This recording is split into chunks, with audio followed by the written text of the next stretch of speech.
Inside. Issue.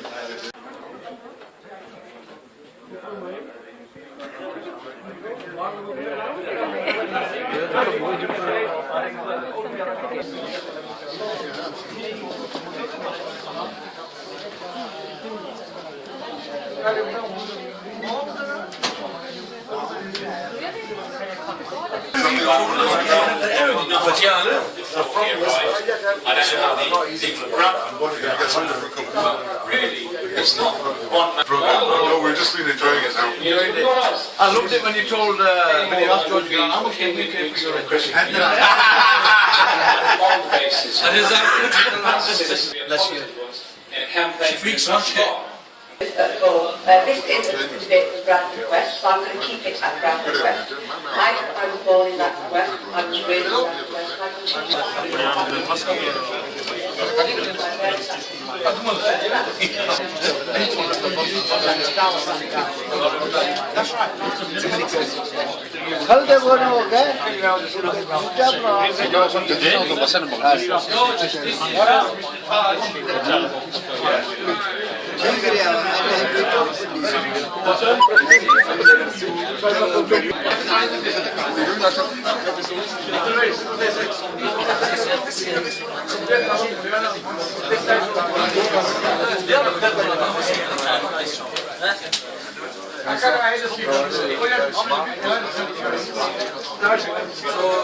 I've only been back a few days. I was here yesterday.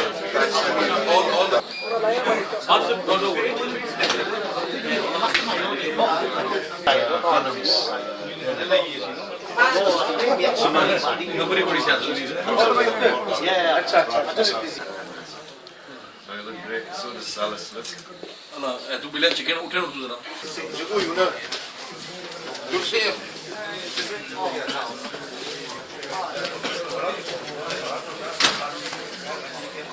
Okay, Daddy. It's brilliant. For the last map.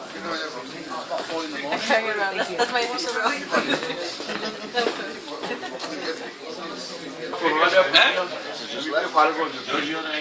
Where are you? Bismillah ar-Rahman ar-Rahim. Respected elders, my colleagues standing for the council, brothers, sisters, assalamu alaikum wa rahmatullahi wa barakatuh. Thank you very much for gathering in such big numbers on such an inclement afternoon and for waiting while we gathered in such numbers. I appreciate it very much indeed. I'm not going to speak for long. I'm just going to sketch out where I think we are, and it's a very good place.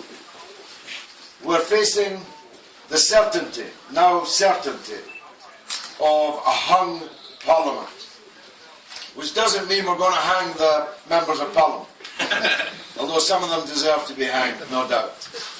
It means that nobody is going to win a majority in this parliament. And moreover, given the change of the law, this parliament is going to last 5 years.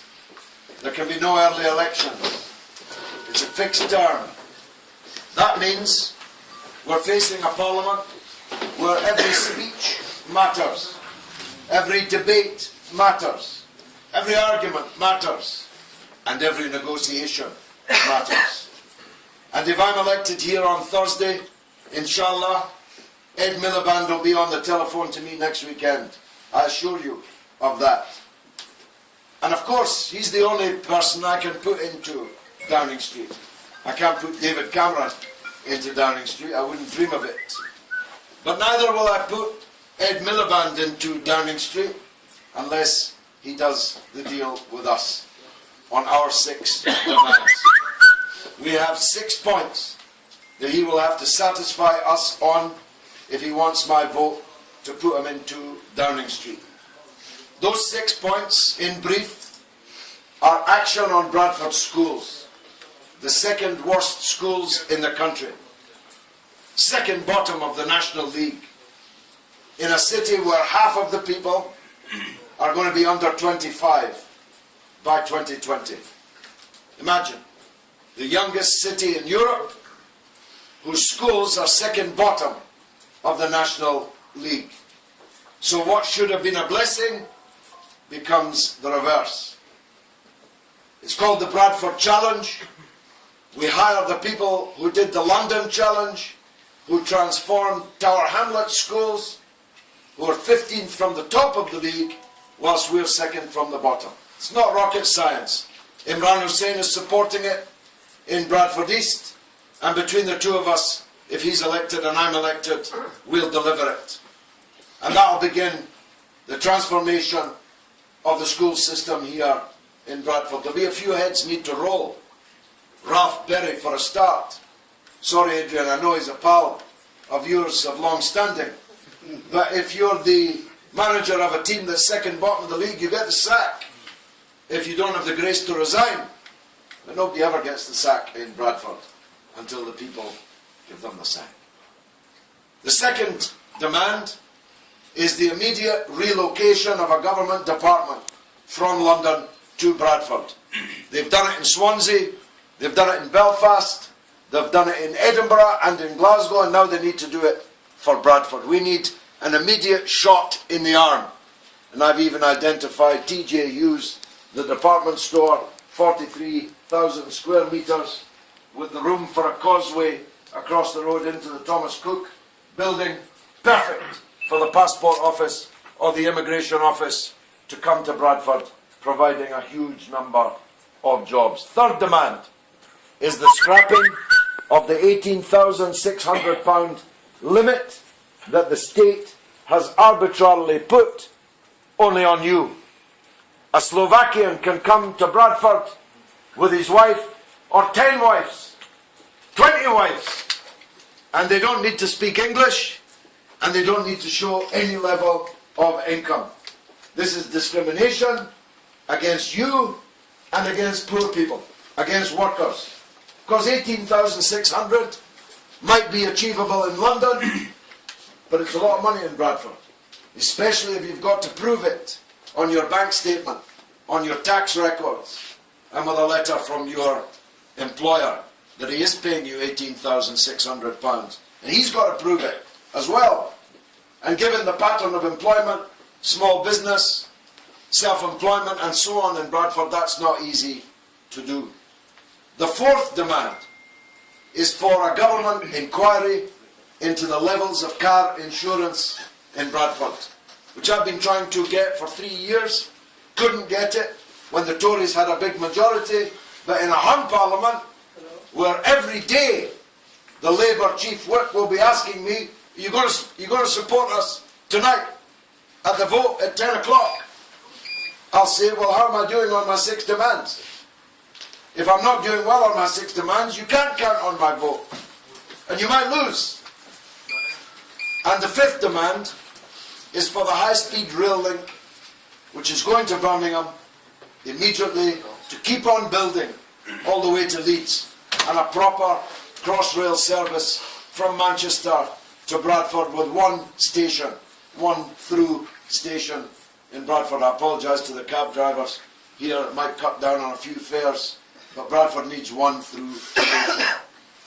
And the 6th demand is the only one that isn't to do with Bradford. If Miliband calls me next weekend and asks me for my vote, I'll say, yes, here are our demands. And the 6th of them is for the immediate British government recognition of the state of Palestine. I think that will be widely supported in Bradford. It would be the Bradford Declaration. It would be historic. We've had the Balfour Declaration that caused all this disaster. Now let's have the Bradford Declaration that brings about the recognition of the state of Palestine.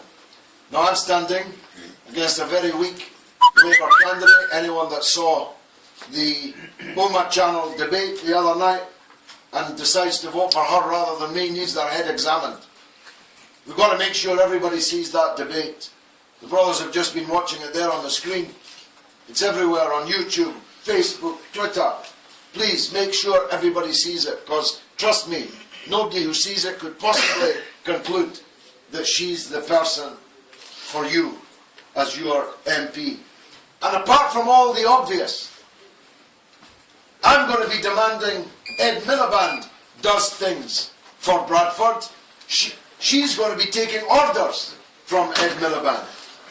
She won't be demanding anything. He'll be demanding from her a loyal support as a Labour MP every night in the division lobby. So it doesn't make any sense, actually, to elect her. It's the squeaky wheel that gets the oil, not the wheel that's running smooth and silently. But there's no point in just electing me.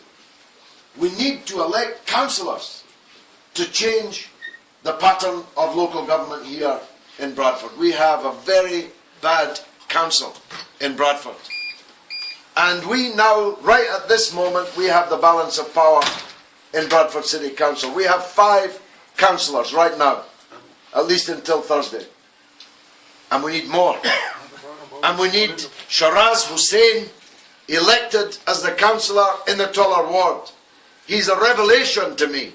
I didn't know him just a few months ago. But everywhere I see him, every time I meet him, I'm more and more convinced that he's exactly the big, strong man that the Toller ward needs as the councillor here.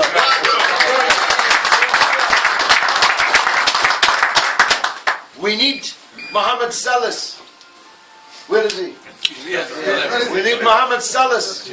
My goodness, both of them, they're looking like cabinet ministers. Never mind councillors.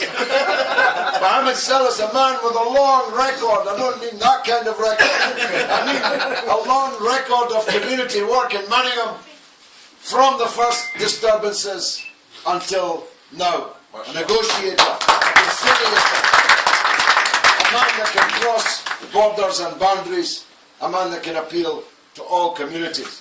We need Sharik Mahmood elected in the City ward as councillor there. A young man, dynamic, in the music business, trendy, handsome, all the things that you can see, obviously. Elected. We need Adrian Longthorn, who's my fellow fedora cap wearer.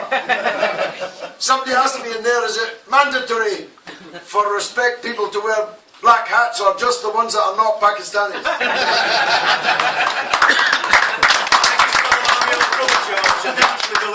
Adrian might be a white man, but he's got a black heart.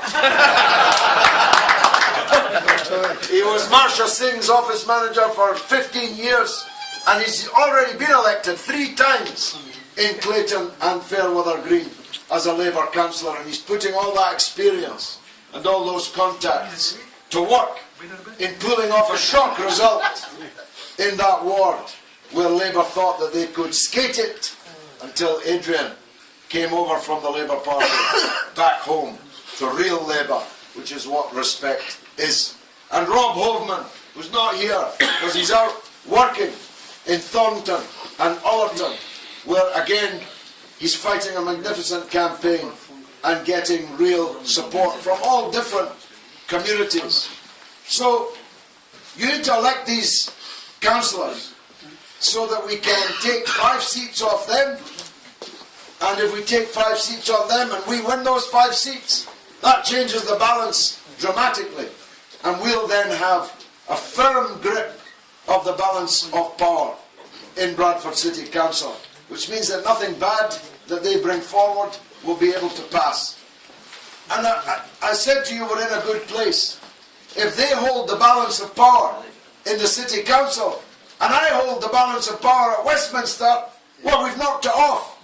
This will be the city of gold. There'll be all of this is achievable with your support, inshallah. I need you to vote for us. I need you to get all your neighbours, all your family, men and women, young and old, out voting next Thursday. The polls open at 7 in the morning and they close at 10 at night. The postal votes are flooding in. There are still some that haven't been yet posted. If you know of someone, please talk to them and persuade them that they should be supporting us. But if you don't have a postal vote, You need to get out and vote, and everyone in your house needs to get out and vote. Thanks very much for coming here today. My friends will speak to you now. Wassalamu alaikum. Thank you. Shiraz, you want to say? Brother Jimmy Sadiq, can you say a few words, please? You're a very wise man. You've said some very wise words. And the momentum is growing. And Alhamdulillah, I will be hosting you tomorrow on Haworth Road. And furthermore, I will say the rest of it tomorrow. Thank you very much. Thank you, Jimmy.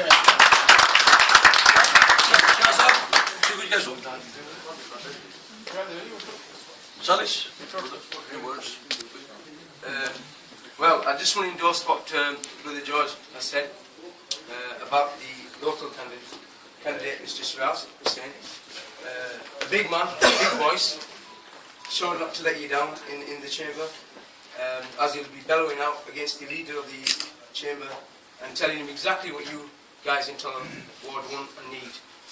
A man that will stand by his community, a man that will speak for his community, a man that will not be gagged by the chamber and exactly say what he feels needs to be said in that chamber.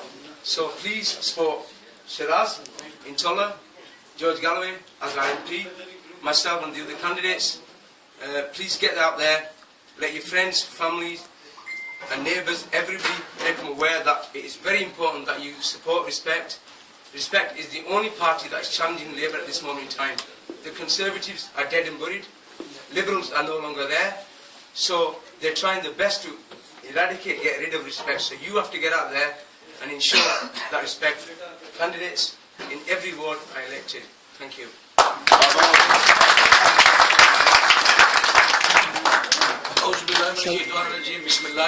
Distinguished friends, Assalamu alaikum wa rahmatullahi wa barakatuh. I want to keep it nice and short. Basically, our momentum is getting bigger and bigger. We're getting a lot of support. We need to get George Galloway in, Sharik, Salis, myself, Adrian and Rob. Basically, I got a call a few days ago from Blackburn. I had a friend of mine who phoned me. He says, you people are very, very lucky that you've got George Galloway as your MP. He said, we would love to have a person like George. And if you've got something, if God has given you something, take care of him and preserve him and support him. That's about all I need to say. Everybody on Thursday, get out there in full force and support the Respect Party. We want the Respect Party to grow from strength to strength. We've had 5 councillors. Unfortunately, we did not move. But that's why, because I was not in the party.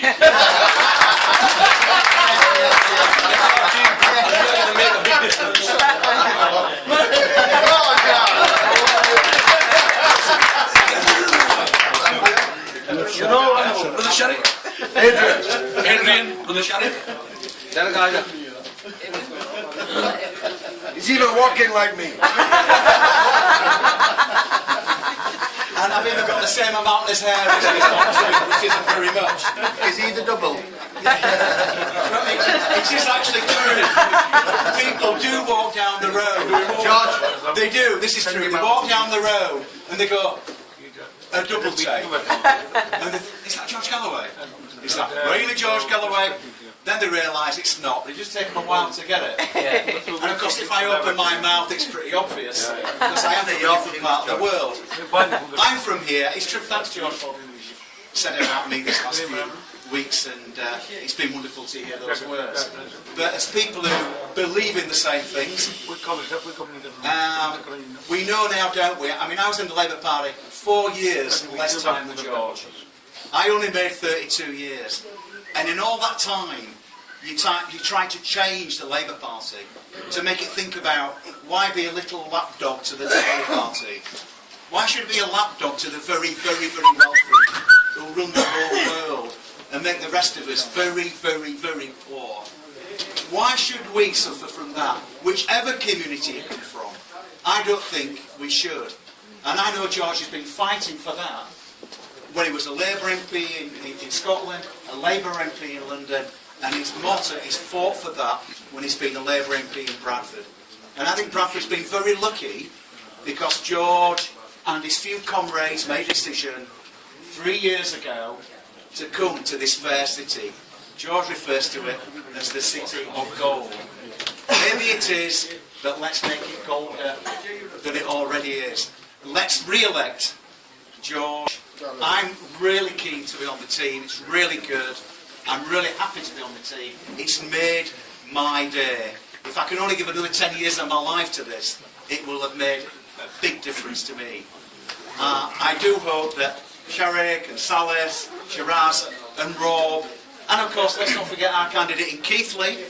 For anybody that's connections there, we sort of forget about the guy running around Keighley. And of course in other parts of the country, our parliamentary candidate in Halifax. Let's not forget all of them. Let's get out there through the family contacts that we may have, and let's get every Respect candidate, wherever they may be elected, but let's make sure that George is there next Thursday. I'll be out at 5 o'clock in the morning. I hope everybody else is too. Bravo! Thank you very much. Oh, sorry. Assalamu alaikum everybody. Alaikum salam. I'm left to the last. There's not much for me to say because I think all the rest of the guys have covered pretty much what I was going to say. The other thing I will say is the momentum's getting bigger and stronger, so let's just keep on with it, focus on what we need to do for Thursday, and let's just get out there in numbers and get George elected and all the rest of us elected. Thank you guys.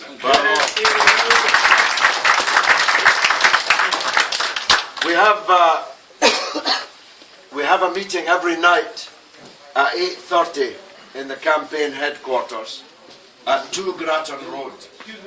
Many of you have already been. All of you are welcome.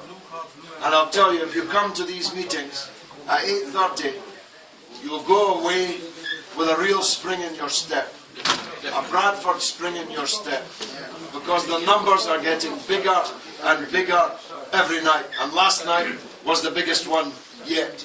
There were 174 people there. In fact, I began to worry about the floor, whether it could hold that number of people. When we drove past the Labour headquarters immediately afterwards, it was closed and dark. So we're beating these people.